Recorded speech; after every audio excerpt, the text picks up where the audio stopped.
Society has moved away from a holy God, and people believe that they can do whatever they want and there isn't any justice for the evil. But we have a justice system today, don't we? We have a justice system today. We all know that it's wrong to murder. We all know that it's wrong to rape. We all know that paedophilia is wrong. So we know, don't we? We know basically that there is good and there is bad, and people should be punished. But when it comes to God punishing the wicked, people say, well, that's not very fair, that's not very loving. But they don't say that of a judge, do they? When somebody goes to prison, they don't say, well, that judge wasn't very loving. He should have been loving, and he should have let that murderer go free. He should have let that person who raped that woman, they should have just gone free. No, nobody says that. They say, well, they deserved the punishment. Friends, there is a punishment coming for the wicked. You know, the whole justice system today has been built on what God ordained, because God will bring justice to this earth. That's why Jesus is coming back. It's not always going to remain like this. This entire world, the Bible says, will be destroyed by fire. And at the moment, we're going in that direction, aren't we? Our politicians are accelerating war, aren't they?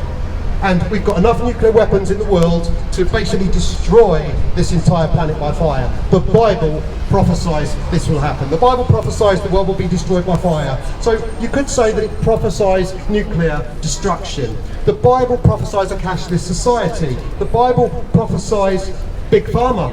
Big Pharma will deceive the inhabitants of the earth. I find it incredible the Bible predicted this 2,000 years ago. How on earth could a man banished on an island, the Apostle John, receive these revelations 2,000 years ago, that the mark of the beast would be something that would go on the hand or on the forehead? And you know, the World Economic Forum, they are talking about this very thing today. They're talking about it, that everyone will need to make a payment for anything just through the hand or the head, the mark of the beast. That's exactly what it is, and it was all prophesied 2,000 years ago. You know, Jesus also prophesied there would be mockers. There would be people that would mock people preaching the gospel of Jesus Christ. And I don't really, friends, I don't understand it, because all we're doing is letting people know. It's like a warning message. It's like the ship is going down and we're throwing out a lifeline.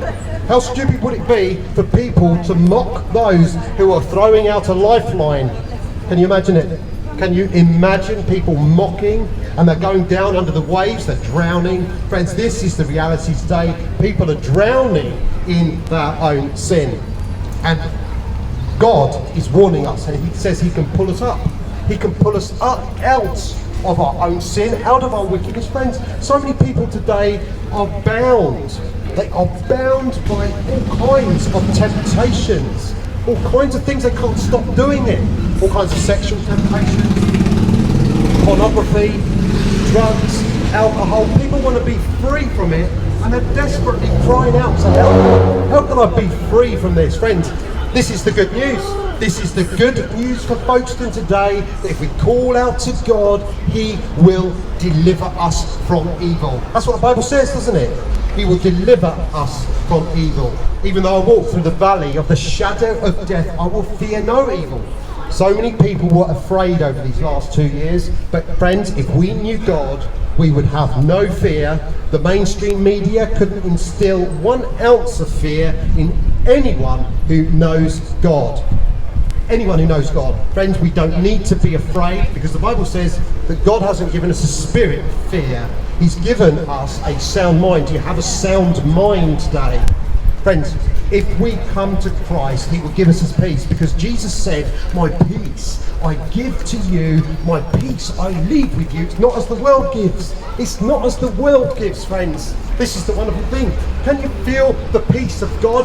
I can feel the peace of God right now as I'm speaking to you. And Jesus said, I give you my joy.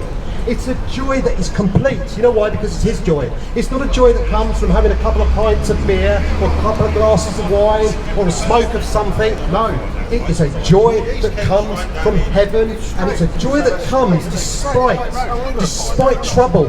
Despite trouble, you know, because God didn't say that I'll take all your problems away. No, he said I'll be with you in your problems.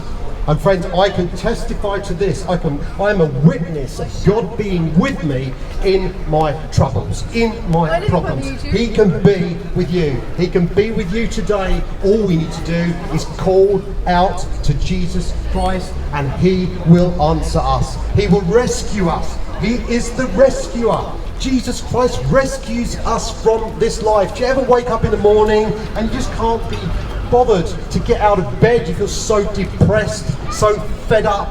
Friends, when we have God in our life, we can jump out of bed with joy. Joy.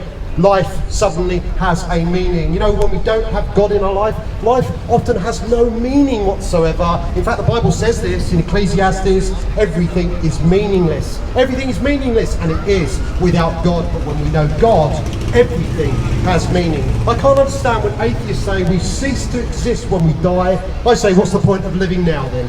What is the point of living now? You think that this life has no purpose, no point? No point of existence? Of course, that's why NASA is spending billions of dollars looking out there on another star, another planet. They're looking for life because people want to find meaning. Meaning, friends, you know what? Jesus came. Jesus already came to us. He is the intelligent life that came, and He came and He said, I am the way, I am the truth, I am the life. No one comes to the Father except through me. No one, absolutely no one, friends. You see, Jesus is the door. Jesus is the only way to God. There is no other way, friends. We might try another door, but Jesus said they are all thieves and they are liars. This is Jesus. You see, He wasn't just a prophet. He wasn't just a good man. He was the Son of God. He was divine. He came from above, born of a virgin. Can you believe it? He was holy. God was holy. Jesus was holy.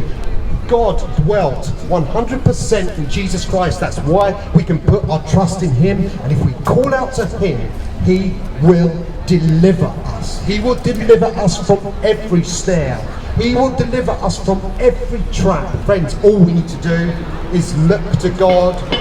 Look to God. Friends, we know, don't we, that we are spiritual inside. We have questions about life. What is the meaning of life? Well, I'm here today, friends, to say there is a meaning. It's a wonderful meaning. You are totally loved by God. We are not abandoned. We are not forsaken. God said He would never leave all those who come into His family. He'd never leave us or forsake us. Friends, don't leave this earth without knowing God, because we can't suddenly decide on the other side.